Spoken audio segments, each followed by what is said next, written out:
بسم اللہ الرحمن الرحیم۔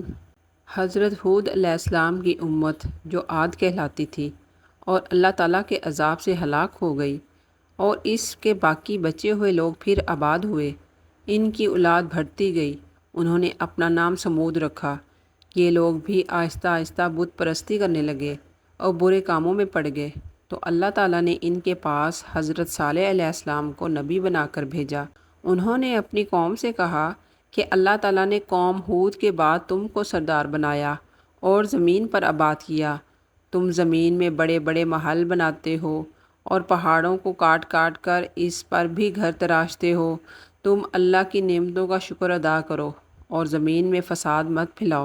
ان کی قوم کے امیر اور سردار لوگ جو غرور کرتے تھے، انہوں نے ان غریبوں سے پوچھا جو حضرت صالح علیہ السلام پر ایمان لے آئے تھے کہ بھلا تم کو یقین ہے کہ صالح کو اللہ نے نبی بنا کر بھیجا ہے؟ ان غریب ایمان والوں نے کہا کہ ہاں، ہم کو یقین ہے کہ حضرت صالح علیہ السلام کو اللہ تعالیٰ نے نبی بنا کر بھیجا ہے۔ اس پر مغرور امیر کہنے لگے کہ اچھا، تم ایمان لاؤ، ہم تو ایمان نہیں لاتے۔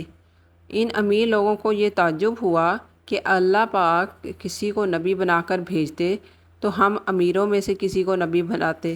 حضرت صالح علیہ السلام برابر اللہ تعالیٰ کا پیغام ان کو پہنچاتے رہے، مگر کوئی ان کی نہ سنتا، بلکہ الٹا مذاق اڑاتے۔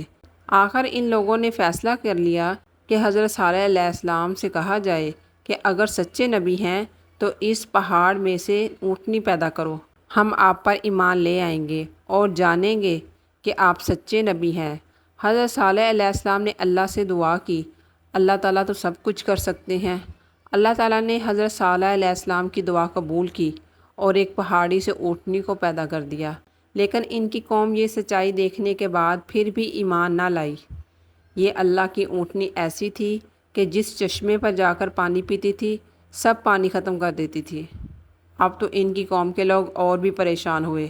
حضرت صالح علیہ السلام نے اپنی قوم سے کہا کہ دیکھو، اس اونٹنی کے لیے باری مقرر کر لو، ایک روز تمہارے جانور چشمے سے پانی پیے اور ایک روز یہ اونٹنی پیے، لیکن دیکھو، اس کو بری نیت سے ہاتھ نہ لگانا، یعنی اس کو تکلیف نہ پہنچانا، ورنہ تمہارے حق میں اچھا نہ ہوگا۔ کچھ روز تک تو وہ اونٹنی کو حیرت سے دیکھتے رہے، اور ان کی قوم کے چند لوگوں نے مشورہ کر کے اونٹنی کو مار ڈالا۔